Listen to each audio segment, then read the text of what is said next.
Noi abbiamo stimato 250 milioni, 50 milioni all'anno per 5 anni ed è una base di partenza. 250 milioni, 50 all'anno per 5 anni per completare l'idrovia e trasformarla in un canale che possa ricevere oltre 450 metri cubi di acqua al secondo, dando più sicurezza ai territori che si trovano lungo Brenta, Bacchiglione e Muson dei Sassi, ovvero le province di Vicenza, Padova e Treviso.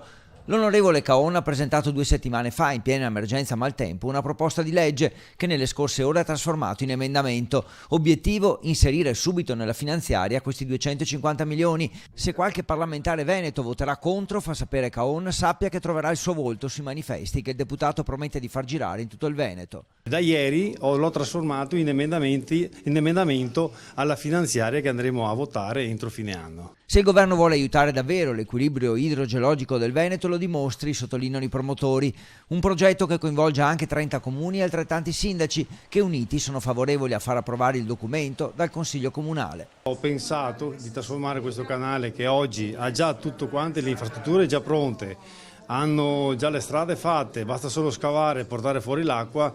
Penso sia la cosa più semplice da fare per mettere in sicurezza mezzo Veneto. Perderà quello che è la sua funzione iniziale, appunto di trasporto fluviale, ma che sarà elemento di bypass, un canale scolmatore che potrà nei momenti di piena dare sfogo alle acque nell'ambito della laguna. I vantaggi sono quelli di un'opera di difesa idraulica che avrà benefici anche per la laguna. Oggi inoltre la Giunta Zaia, su proposta di Conte, ha approvato un finanziamento di 1,5 milioni di euro per la manutenzione dei ponti, che sarà dunque a carico della Regione.